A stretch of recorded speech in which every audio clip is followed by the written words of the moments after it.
Cuidado con esta respuesta que ustedes me van a dar. Escuche bien la pregunta y cuidadito con su respuesta. ¿Qué fecha, qué se celebra el 31 de octubre? Ah, vaya, pues sí. Sí, no, es que tenía miedo que dijeran lo otro, ¿verdad? No, yo creo que ya muchos saben. El día de la Reforma Protestante. No es el día de Halloween. No, eso es para los satanistas, para los paganos, pero para los cristianos el 31 de octubre es el día de la Reforma Protestante. Quiero hablar hoy un poco, vamos a ver si lo hacemos un poco rápido. Los comentarios que tengo aquí en esta exposición no son míos, pero sí me parecieron muy interesantes y los he traído para este día. Vamos a hablar acerca de las 5 solas de la Reforma Protestante. Las 5 solas de la Reforma Protestante.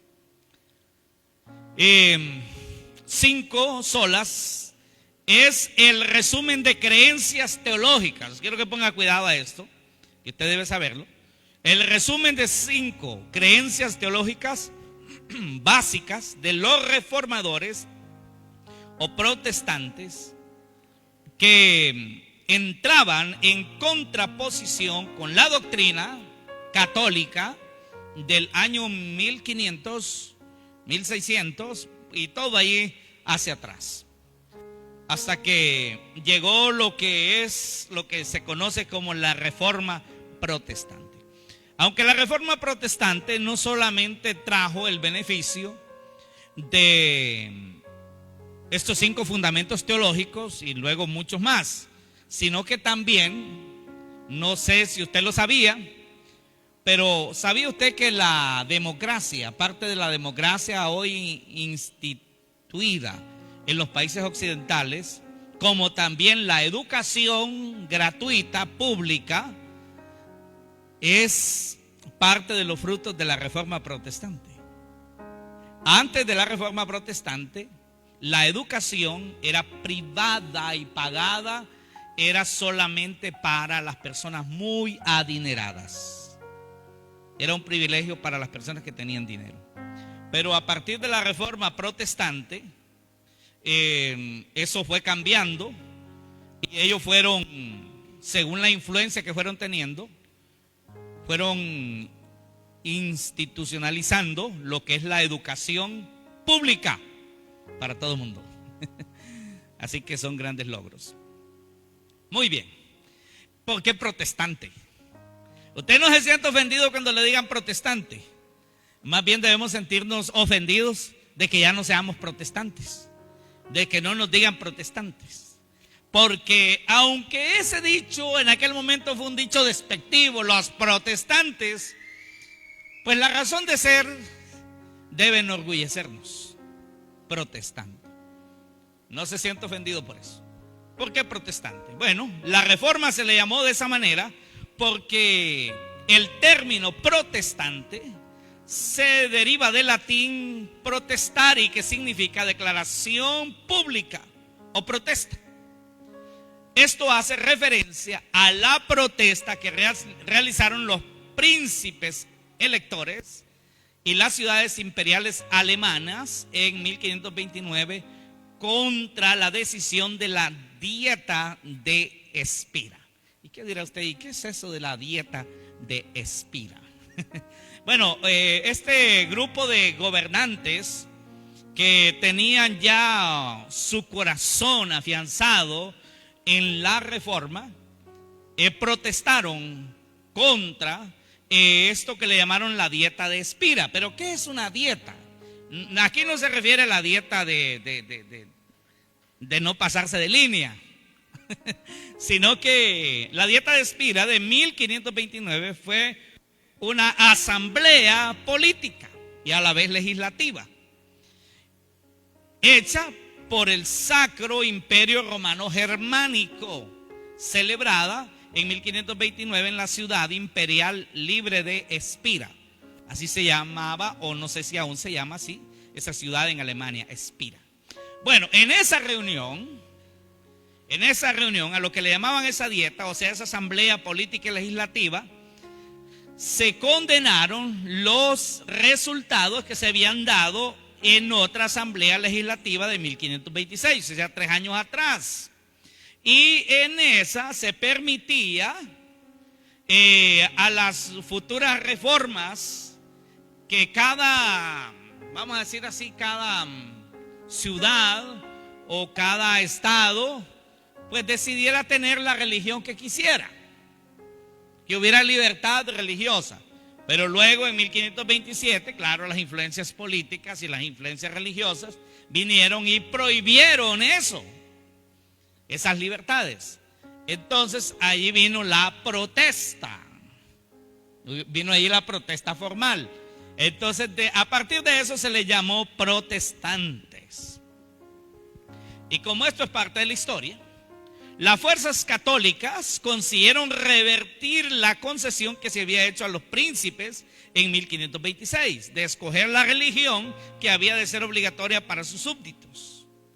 El edicto de Worms, no sé cómo se dice correctamente, pero declaraba a Lutero, oiga, como prófugo y hereje, y que iba a ser ejecutado sin esperar a convocar un concilio general. Los miembros que apoyaban las enseñanzas y prácticas luteranas se opusieron lógicamente a este acuerdo, y a partir de esta protesta se les conoció como protestantes, nombre que aún es utilizado hoy en día para este movimiento religioso, aunque esto hay ahora muchas iglesias bajo el seudónimo de protestantes. Ahora, a veces hay un error de pensar que la reforma protestante o el resultado del protestantismo es de Martín Lutero. Martín Lutero fue uno de los reformadores, pero antes de Martín Lutero hubieron otros. Martín Lutero fue en el año 1500 y tanto, pero antes de Martín Lutero hubieron en el año 1100, 1200, 1300, 1400 otros reformadores.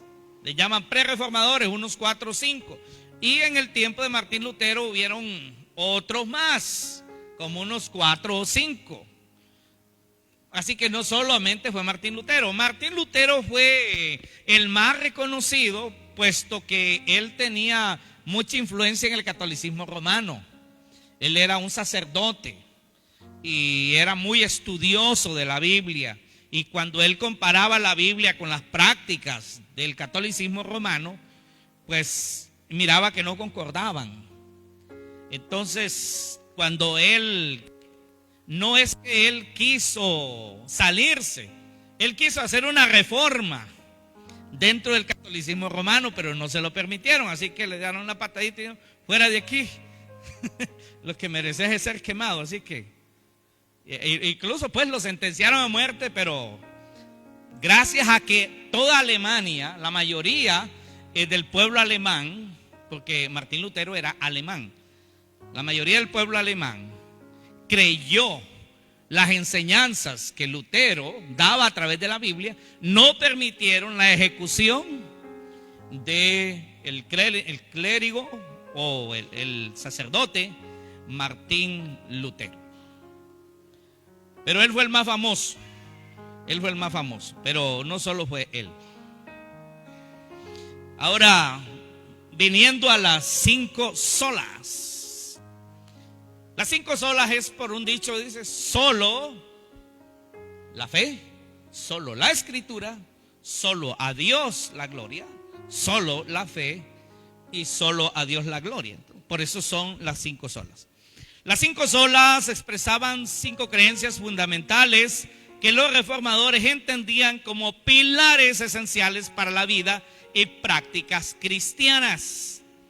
Todas y cada una de las solas rechazaban o se oponían explícitamente a prácticas y doctrinas extendidas a comienzos del siglo XVI en la cristiandad latina y que los reformadores criticaban.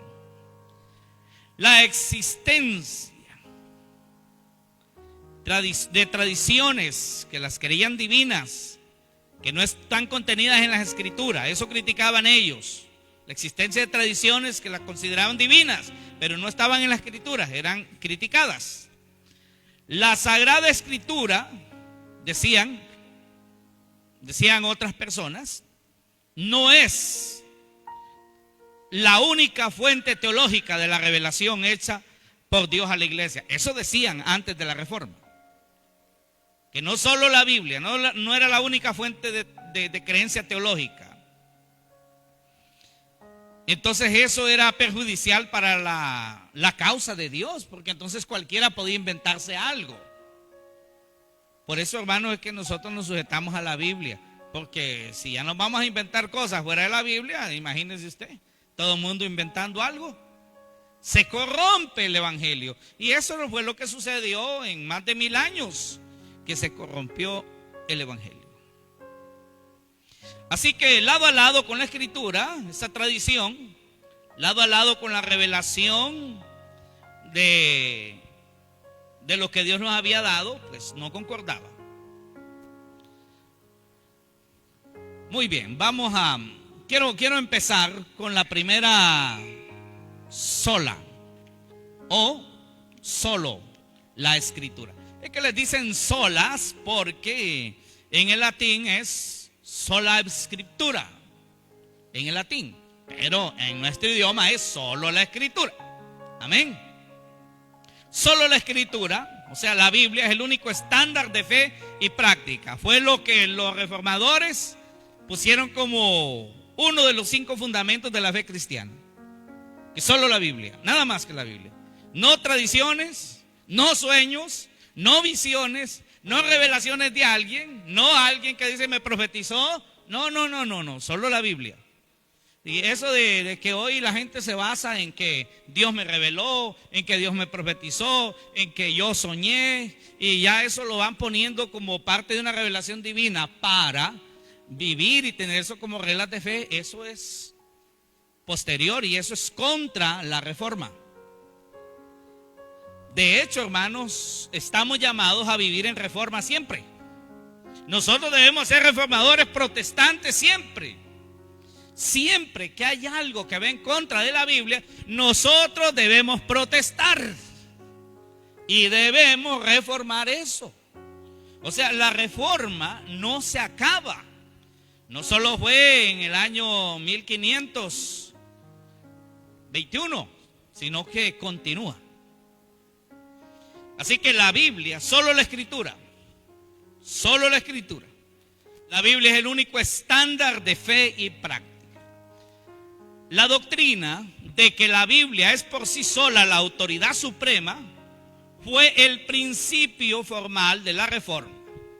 En 1521, en el histórico interrogatorio en la Dieta de Worms, Martín Lutero declaró, oiga esto, que su conciencia estaba cautiva a la palabra de Dios, diciendo, al menos que se me convenza mediante testimonio de la Escritura y claros argumentos de la razón, porque no le creo ni al Papa ni a los concilios, ya que está demostrado que a menudo han errado y se contradicen entre ellos. Estoy vencido por los textos de la Sagrada Escritura que he citado y mi conciencia está ligada a la palabra de Dios. Claro, eso cayó muy mal al papado, a las autoridades romanas de aquel momento. Fue tremendo. Y desde allí pues estaba sentenciado a la muerte. Pero él tenía razón. Él decía, si con la Biblia me lo confirman, yo lo creo. Si no me lo confirman con la palabra de Dios, está perdiendo el tiempo, porque mi conciencia está pegada a la palabra de Dios. Eso debe ser igual para nosotros ahora, hermano. Nosotros no debemos andar creyendo nada que no esté avalado por la Escritura. Así que, por tanto, rechazamos de todo corazón todo lo que no concuerde con esta regla infalible. Voy a leer unos textos de la Escritura. Dice la palabra de Dios en el Salmo 119, 18. Salmo 119, 18 dice: abre mis ojos y miraré las maravillas de tu ley. Salmo 119, 18. El Salmo 138, 2. Salmo 138, 2.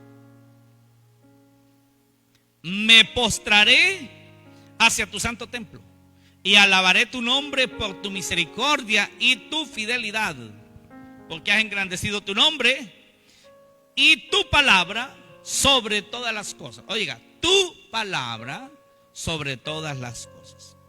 Ahora 1 Timoteo 3, 16, 17, que es un texto muy conocido para nosotros hoy, y me gustaría pues que lo leamos.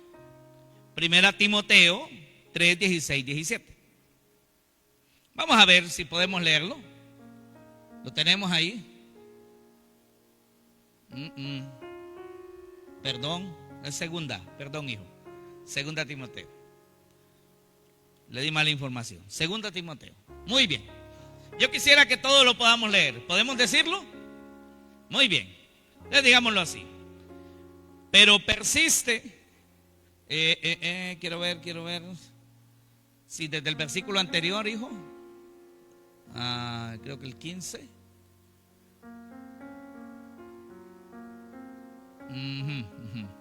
Sí, bueno. Esta es una versión un poquito diferente. Pero dice, leámoslo con esa versión que está ahí. No lo vamos a leer con la Biblia. Dice, tú, sin embargo, persiste en las cosas que has aprendido y de las cuales te convenciste, sabiendo de quién has aprendido. Desde la niñez has sabido las sagradas escrituras, las cuales te pueden hacer sabio para la salvación por la fe, que es en Cristo Jesús. Toda la escritura es inspirada por Dios y útil para enseñar, para redarguir, para corregir, para instruir en justicia, a fin de que el hombre de Dios, ahí va la mujer también, ¿verdad? A fin de que el hombre de Dios sea perfecto, enteramente preparado para toda buena obra. Pero ahí está la escritura. Muy bien, estamos claros, solo la escritura. Hay razón bíblica de parte de Dios para que nuestra creencia se base solo en la escritura. Número 2, solo la fe. Vaya, diga, número 1. Vamos, dígalo, número 1. Fuerte, quiero que se diga bien. Número 1, solo la escritura. Número 1, solo la escritura. Número 2, solo la fe. Número 2, solo la fe. Eso tiene que ver con la justificación del pecado. El principio material de la reforma fue la justificación solamente por la fe. La confesión de fe de Wittenberg establece la fe así recibida y reposada en Cristo y su justicia es el único instrumento de justificación. Confesamos que la entrada que tenemos a los grandes tesoros y riquezas de la bondad de Dios nos es asegurada solo por fe, como también con verdadera confianza y seguridad del corazón. Creemos en las promesas del Evangelio y recibimos a Jesucristo como nos es ofrecido por el Padre y nos es descrito por medio de la palabra de Dios. Cuando decimos por la fe, no es cualquier fe. El domingo estuvimos hablando acerca de eso, no es cualquier fe. Es la fe en lo que Dios dice. No es la fe en lo que yo quiero creer, sino la fe en lo que Dios dice. Quiero que leamos Gálatas 3, 6 al 11. Vamos a leer este texto que tiene que ver con la fe para ser justificado. ¿Qué es ser justificado? Todos aquí, levanten la mano, todos los que saben qué es ser justificado, levanten la mano. Ah, muy bien, muy bien. Pero hay una parte que no saben qué es ser justificado. ¿Sabe? Ser justificado es que el culpable de pecado y de toda maldad, el que es culpable y que todos somos culpables, sea declarado justo, sea declarado inocente por poner la fe en el sacrificio de Cristo en la cruz. Esa es la justificación. Que usted y yo como pecadores condenados seamos declarados justos e inocentes, no por una obra mía, sino por la obra de Cristo en la cruz. Eso es la justificación. Yo no sé cuántos aquí ya están justificados, pero si no está justificado no puede heredar la vida eterna. Tenemos que estar justificados todos. Vamos a ver qué dice Gálatas 3:6. Mire qué bonito, del 6 al 11. Así Abraham creyó a Dios y le fue contado por justicia. Sabed por tanto que los que son de fe, esos son hijos de Abraham.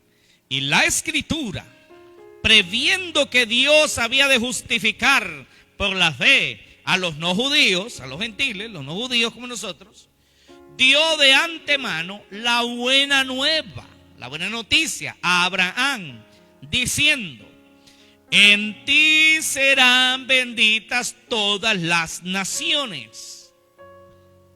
Ahí va Honduras.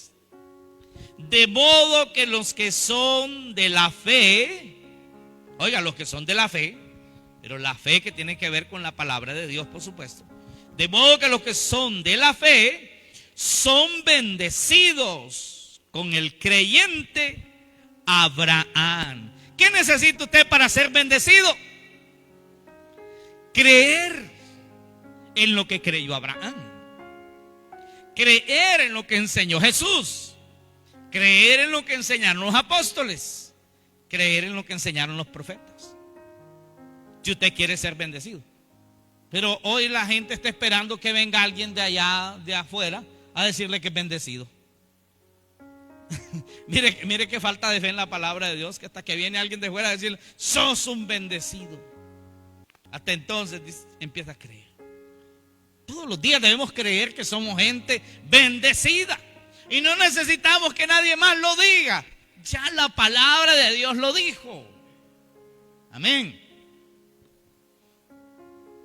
Sigue diciendo: porque todos los que dependen de las obras de la ley están bajo maldición.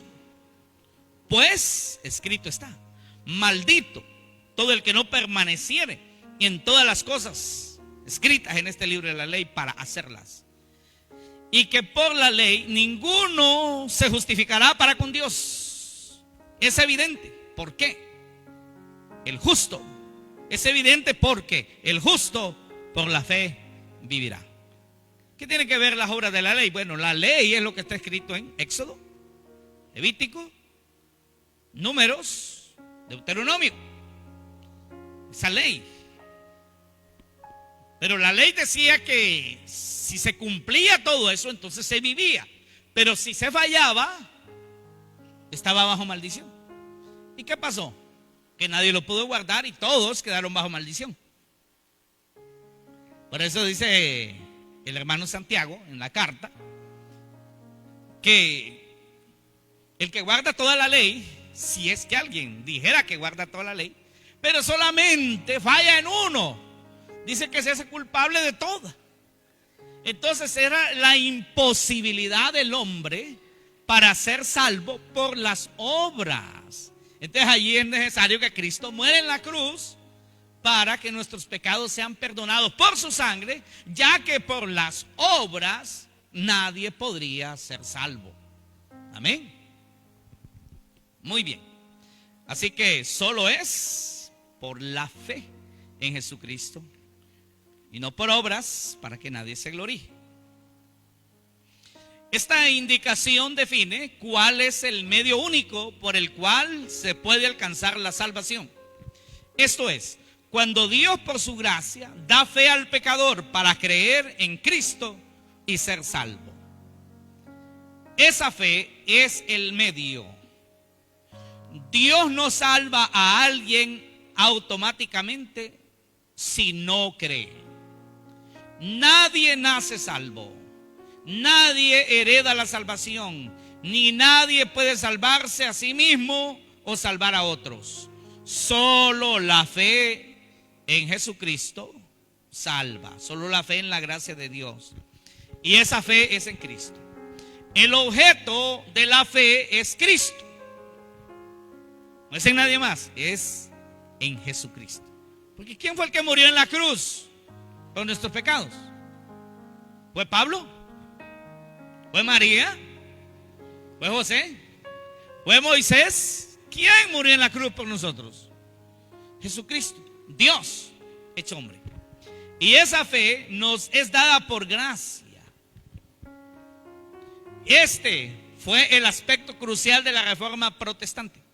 Martín Lutero fue liberado de sus tormentos de conciencia en el convento donde se autolaceraba buscando justificación.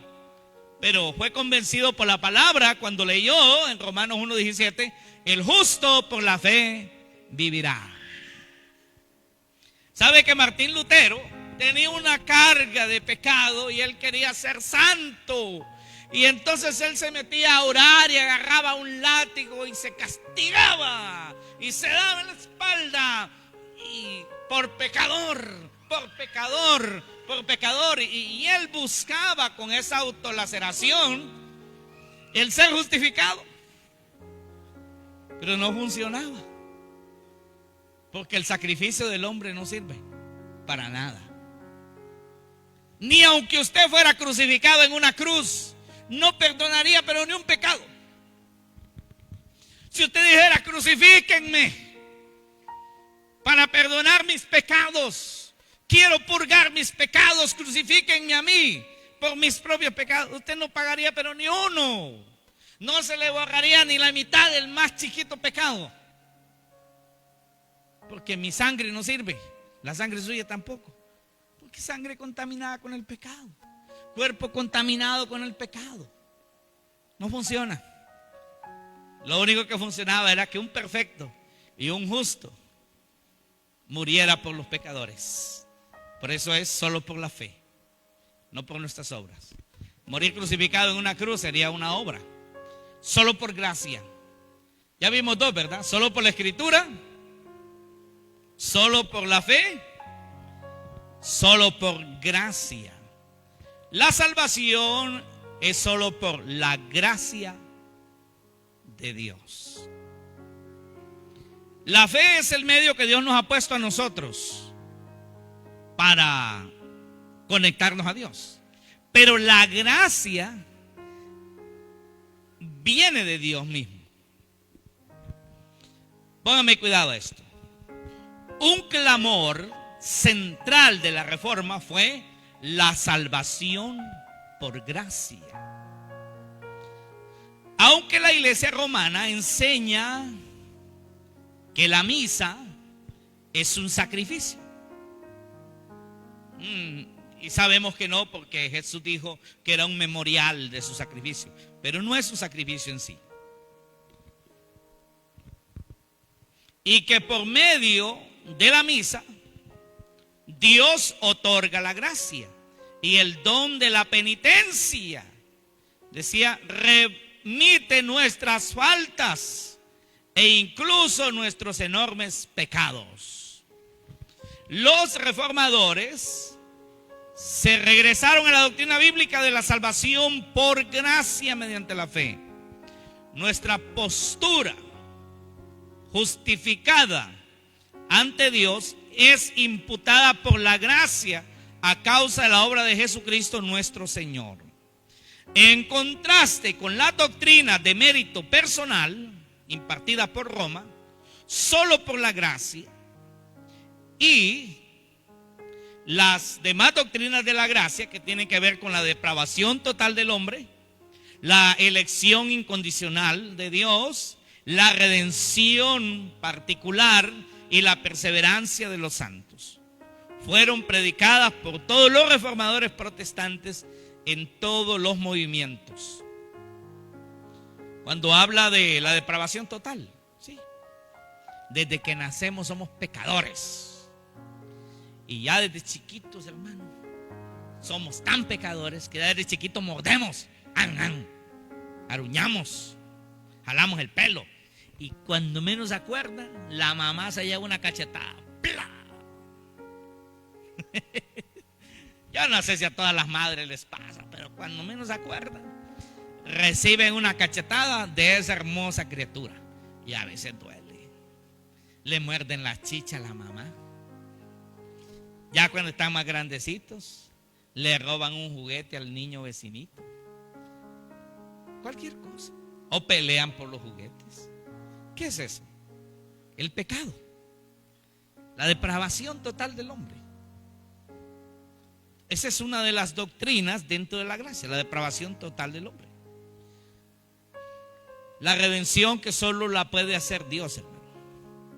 Quiero avanzar aquí. Cristo, por su obediencia y muerte, porque Él es el único que fue obediente desde su nacimiento, desde su concepción hasta la muerte como humano, porque como divino Él ha sido perfecto siempre. Cristo, por su obediencia y muerte, saldó totalmente la deuda de todos aquellos que son justificados, los que creen. Y por el sacrificio de sí mismo en la sangre de su cruz, sufriendo en lugar de ellos el castigo que merecían, hizo una satisfacción adecuada, real y completa a la justicia de Dios a favor de nosotros, los hombres, a favor de ellos. Somos nosotros.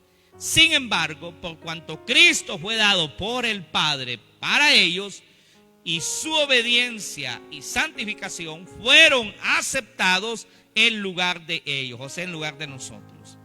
Y ambas, gratuitamente y no por nada, en ellos su justificación es solamente de pura gracia, a fin de que tanto la precisa justicia como la rica gracia de Dios fueran glorificadas en la justificación de los pecadores. O sea, no hacemos nada para merecer la justificación y no hacemos nada para merecer la salvación. ¿Qué ha hecho Osmín Fernández para merecer la salvación? Nada. Nada. Todo lo que he hecho lo hago porque a Dios le agrada. Lo hago porque es necesario hacerlo. Pero no porque estoy negociando salvación con Dios. Yo no predico para pagar algo de mi salvación. Yo no ayuno, yo no oro, yo no hago todas esas cosas para negociar salvación. No puedo, eso no se puede. No se puede. Yo lo hago porque Dios me ama, porque yo lo amo a Él y porque alguien debe hacerlo, porque tenemos que hacerlo por gratitud, por amor, por obediencia, porque he recibido y he aceptado su señorío. Pero no estoy comprando salvación. ¿Me explico? Porque la salvación es por gracia. La salvación es un favor que nadie de los que estamos aquí merece. Es un regalo. Es lo que allá en Romanos dice, la dádiva de Dios es vida eterna. Dádiva es un regalo. Y un regalo no se paga. Desde que usted le da un lempira, ya está pagando, está comprando, entonces no es regalo. Si alguien llega por ahí un día a su cumpleaños con un gran regalote, ¿verdad? Y se lo lleva ahí, y usted le dice, pero aunque sea un lempira le voy a pagar, hombre, es que mire, es que me da pena recibirlo, esto es gratis. Aunque sea un lempira, desde el momento que usted da un lempira, entonces ya no es gratis, tiene un costo. ¿Me explico?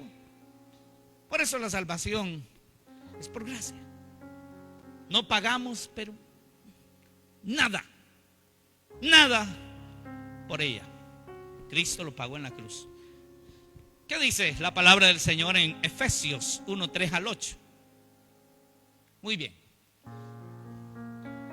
Dice: bendito sea el Dios y Padre de nuestro Señor Jesucristo. ¿Quién es el bendito? ¿A quién es el reconocimiento? Para Dios. Dice que nos bendijo. ¿Quién es el que nos bendijo? Él. No me bendigo yo, me bendice Él. Me bendijo con toda bendición espiritual en los lugares celestiales en Cristo. No en lo que yo hago, sino en Cristo.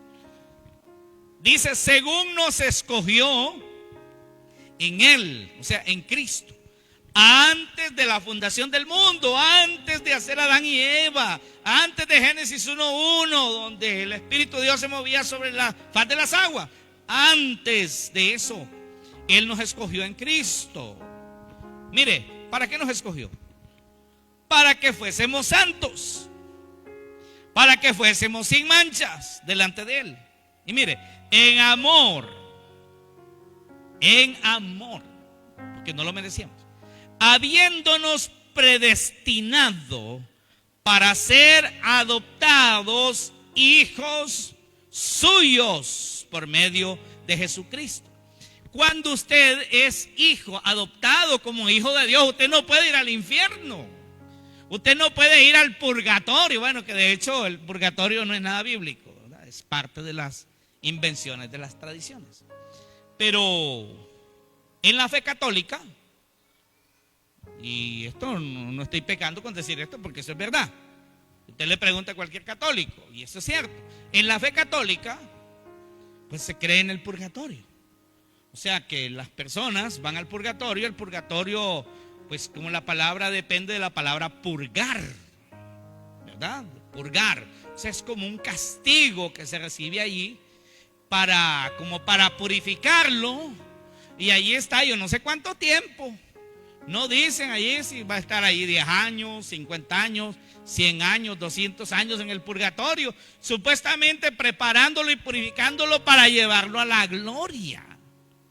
Entonces, ¿de qué sirvió el sacrificio de Cristo si alguien va a ir al purgatorio? Entonces la obra de Cristo en la cruz no fue completa. Entonces, ¿por qué Jesús dijo, consumado es, hecho está? Entonces, ¿por qué Jesús le dijo al ladrón de la cruz, hoy estarás conmigo en el paraíso? Porque bien le hubiera dicho, hoy te llevaré al purgatorio, ¿verdad? Y después del purgatorio, ¿verdad? Después de un tiempo que te estés allí un poco calentando con unas cuantas llamas y purifiques unos cuantos pecados que todavía no fueron completos en perdonarte, porque como que la sangre de Él no fue completa. Entonces, mientras allí cuando te termines de limpiar en el purgatorio, entonces te llevo al paraíso. ¿Verdad que no le dijo eso? Le dijo, hoy estarás conmigo en el paraíso. ¿Por qué? Porque no existe el purgatorio. Porque entonces el purgatorio significaría que mi autosacrificio en el purgatorio me terminaría de llevar a la gloria. Eso es un insulto a la obra y el sacrificio de Cristo en la cruz. Por eso sigue diciendo, nos predestinó para ser adoptados hijos suyos. ¿Cómo va a estar un hijo de Dios en el purgatorio? Por medio de Jesucristo, no por medio mío, sino por Cristo. Y mire lo que sigue diciendo, según el puro afecto de su voluntad. O sea, solo es por Él, no por mí. Mire, para alabanza de la gloria de su gracia. Él merece toda la alabanza, no yo no merezco nada, ningún reconocimiento. Con la cual nos hizo aceptos en mí mismo, no, en el amado, que es Cristo, en quien tenemos redención por su sangre, el perdón de pecados, según las riquezas de su gracia, que nos hizo sobreabundar para con nosotros en toda sabiduría e inteligencia. Todo eso viene de Él. ¿Sabe qué es la redención? Redención es igual como cuando secuestran a alguien y el padre del secuestrado va y paga los 3, 4 millones que le pidieron para volverlo a tener con él. Imagínese usted. Pero hay padres que han hecho eso. Le han secuestrado a sus hijos y el padre pues ha tenido que pagar 3, 4 millones para volver a tener a su hijo. Nadie debería de hacer eso. Que nadie debe pagar para volver a tener a sus hijos con él. Los hijos deben estar con los padres siempre. Pero Cristo hizo eso. Dios hizo eso. Nos había secuestrado el diablo. Y Cristo pagó en la cruz el precio del rescate. Amén. Por eso es solo por gracia. Ese es el número 3. Pero voy a mencionar así rápido aquí porque el tiempo no ajusta. Solo por Cristo. Solamente por medio de la obra de Cristo hay salvación. No es por medio de Cristo y la intermediación de María. Es una de las cosas que se debatían en ese tiempo. No es por Cristo y luego pues San Martín de Porres, ¿no? No es por Cristo y alguien más, es solo por Cristo y punto, nada más. Solo Él, solo Él, solo Él y solo Él. Suficiente. Cristo es completo. Es Dios hecho hombre. No es medio Dios, medio hombre. Es Dios completo y es hombre completo. Y su sacrificio fue completo. No se necesita nada más. Amén.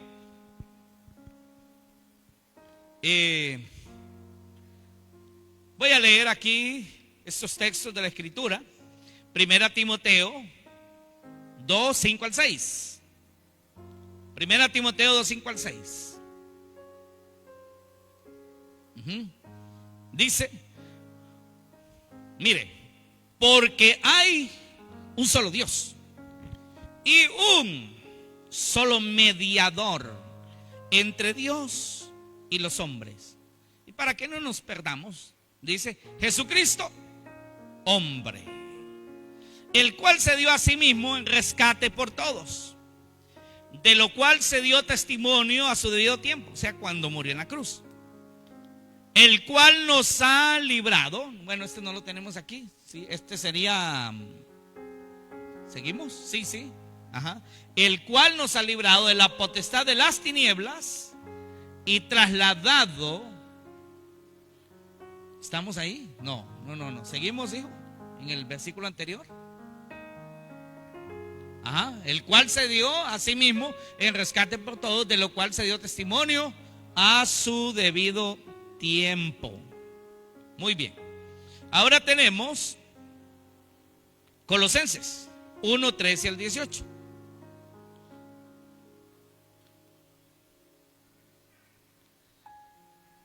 Dice siempre, el cual nos ha librado. No, vamos a ver dónde está. Colosenses 1:13. Ajá. El cual nos ha librado, refiriéndose a Cristo, de la potestad de las tinieblas y trasladado al reino de su amado Hijo. Dios lo ha hecho. En quien tenemos redención por su sangre, el perdón de pecados. Sigue el 15. Él es la imagen del Dios invisible, el primogénito de toda creación, porque en Él fueron creadas todas las cosas, las que hay en los cielos, las que hay en la tierra, visibles e invisibles, sean tronos, sean dominios, sean principados, sean potestades. Todo fue creado por medio de Él y para Él. Él es antes de todas las cosas y todas las cosas en Él subsisten. Sigue refiriendo a Cristo. Él es la cabeza del cuerpo, que es la iglesia, el que es el principio, el primogénito de entre los muertos, o sea, el primero en resucitar, para que en todo tenga la preeminencia. ¿Sabe qué significa eso? La preeminencia, que Él sea el más grande y sea el único más grande, y nadie más es más grande, y Él es el único. Por eso es que en Timoteo dice que Él es el único mediador. Él es el único mediador, no hay nadie más. Por eso la misma madre de él, María, decía: engrandece mi alma al Señor y mi espíritu se regocija en Dios mi Salvador, porque Jesús también era el mediador de ella. Para ella no es complicado, ella lo sabía. Así que solo por Cristo. Y por último, Por último, solo a Dios la gloria. Solo a Dios la gloria. Porque la gloria muchos la quieren para ellos. Y eso no es correcto. Ningún pastor debe querer gloria.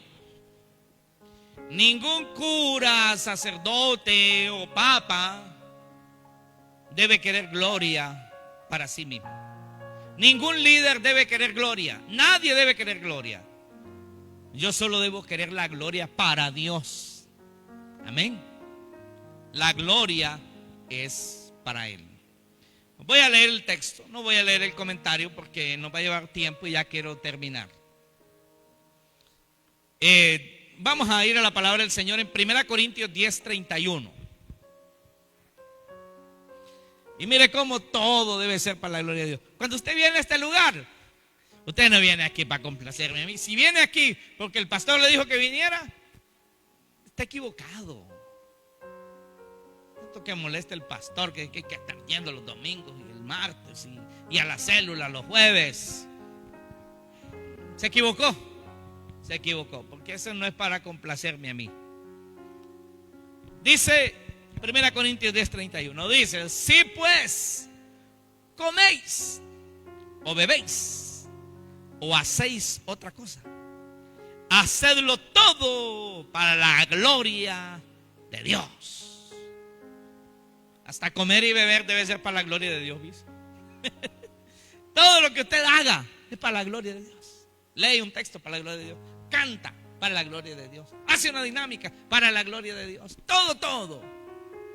Hace una pupusa para la gloria de Dios. Hace una sopa de mondongo para la gloria de Dios. Todo. Da una ofrenda para la gloria de Dios. Todo es para Él. Ahora, ¿qué sigue diciendo 1 Pedro 4:11?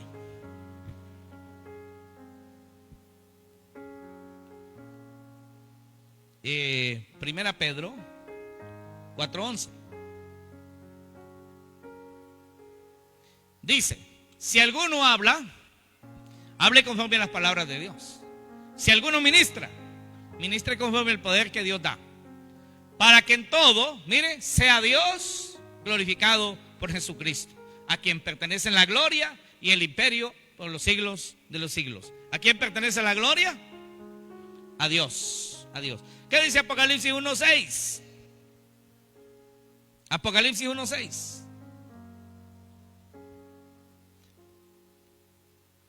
Apocalipsis 1:6. Y nos hizo reyes y sacerdotes para Dios su Padre. A Él sea gloria e imperio por los siglos de los siglos. Amén. En este tiempo, hermanos, se ha confundido la honra con la gloria. La Biblia dice: no debáis a nadie nada. El que honra, honra. El que honor, honor. Sí, está bien. ¿Cómo me honran ustedes a mí como pastor? Pues no faltándome el respeto, llevándonos de acuerdo. Y si no estamos de acuerdo, pues nos seguimos respetando. Amén. Y usted quiere demostrarme su cariño, pues con algo. Eso es parte del amor cristiano. Pero gloria a mí no. Pero hay gente que quiere gloria, quiere engrandecimiento. Y eso, hermanos, solo es para el Señor. ¿Ha visto usted ahí en YouTube, hermanos, que ahí, hermanos, si es que tenían un día una gente ahí besándole los pies a una pastora? Literalmente, hermanos. ¿Qué es esa idolatría tan terrible? Es por eso que necesitamos estar en reforma siempre. Segunda Pedro 3:1. Con estos textos estamos terminando. Amados, esta es la segunda carta que os escribo, y en ambos despierto con exhortación vuestro limpio entendimiento. Sigue el siguiente versículo, hijo.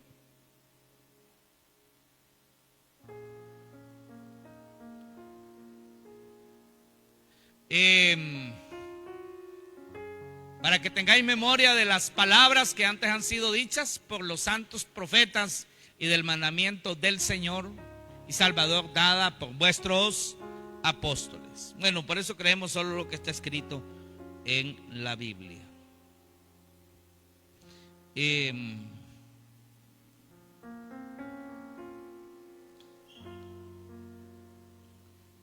Efesios 3:21 y Apocalipsis 7:12.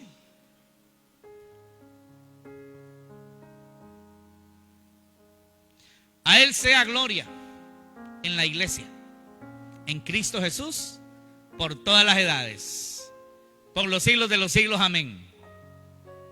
Solo es la gloria. ¿Qué dice Apocalipsis 7:12?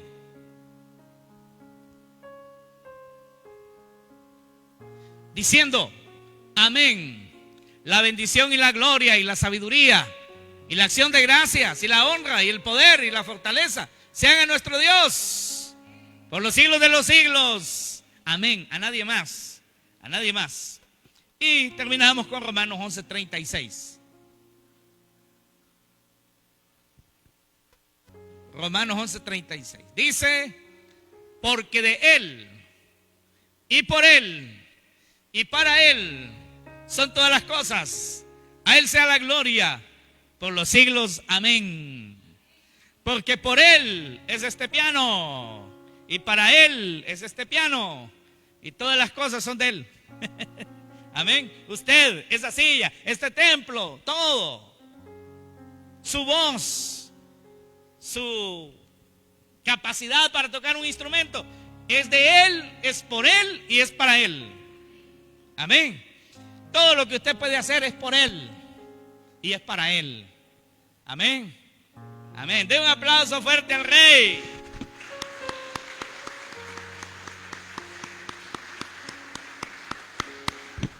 Amén. Pónganse de pie. Hay razón, hermanos, para que nos mantengamos en estas 5 solas. Amén. ¿Solo la Escritura? Vamos, diga conmigo. ¿Solo la Escritura? Vamos, solo la Escritura. Solo la fe. Solo Cristo. Solo la gracia. Solo a Dios la gloria. Digámoslo otra vez. Solo la Escritura. Solo por la fe. Solo por Cristo. Solo por la gracia. Solo a Dios la gloria. Amén. Amén. Gloria a Dios. Gloria a Dios. Gracias, Señor. Gracias por los que tenemos el privilegio de seguir creyendo estos 5 fundamentos de la fe cristiana. Líbranos de salirnos ni siquiera un poquito de estos fundamentos. Padre, aquí estamos todos delante de ti. Antes de ir a casa, te pedimos que ojalá todos aquí seamos salvos.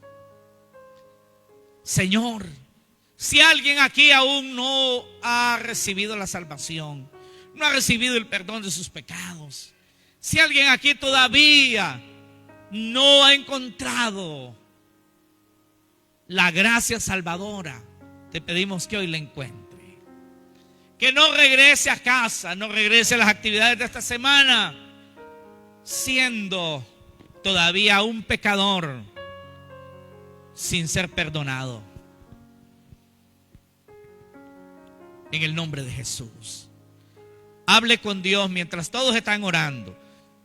Si usted ya fue justificado, si usted ya fue perdonado, si usted ya recibió la salvación porque puso la fe en Jesús de verdad, porque pidió el perdón y pidió la remisión de sus pecados por la sangre de Cristo, si usted ya lo hizo y usted está seguro del perdón y de la salvación de Dios, ore dando gracias, ore dándole gracias al Señor. Pero si usted no está seguro de la salvación, si usted no ha sido perdonado aún, no ha sido salvo, no se vaya. No se vaya ahora sin pedirle a Dios perdón por sus pecados. Hable con Jesucristo, Él está oyéndole ahí. El Espíritu Santo está ahí.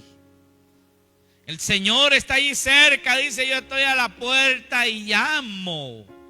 Si alguno oye mi voz, abre la puerta. Entraré a Él, cenaré con Él y Él conmigo. Dice: hoy es el día de salvación. Hoy es el día aceptable. Hable con el Señor ahí. No le vamos a pedir que pase aquí adelante. Eso es un asunto suyo con Dios.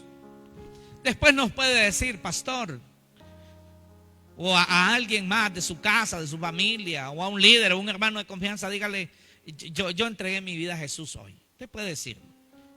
No necesita pasar aquí al frente. Hágalo ahí donde usted está. Y dígale al Señor que le perdone. Dígale al Padre: perdona los pecados de toda mi vida, presente, pasado y futura. Perdóname todos mis pecados con la sangre de Cristo. Diga: líbrame de la condenación eterna. Líbrame. Dígaselo al Señor. Dígale: redime mi vida del poder del enemigo. Sálvame.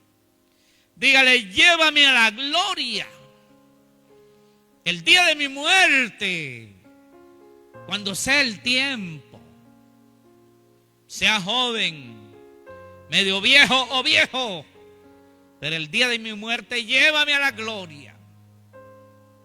Por Cristo, por el sacrificio de Cristo. Y resucítame en el día final. Perdona mis pecados, dígale. Límpiame de mis pecados. Pido que el Espíritu Santo me tome como un templo para Él. Dígaselo. Dígaselo usted ahí con su corazón. Dígaselo usted. Dígale: Espíritu Santo, bautízame. Úngeme. Dígale al Espíritu Santo: séllame para Cristo. Séllame. Ese es un acto de fe, hermano. Usted no tiene que sentir nada. Esto no es por lo que se siente. Usted no tiene que ver nada. Usted solo tiene que creer. Por eso es por fe. Es por creer, no es por sentir. Usted no va a sentir un escalofrío en la espalda cuando usted pide perdón por sus pecados. Usted lo que tiene que hacer es creer. Es creer. Eso es fe. Es creer, hermano. Es creer. Créalo. Por eso dice: a los suyos vino, los suyos no le recibieron, pero a todos los que le recibieron, a los que creen en su nombre, les dio la potestad de ser hechos hijos de Dios. Váyase ahora de aquí siendo un hijo de Dios, estando seguro que usted es un hijo, que usted es una hija de Dios, porque ha creído.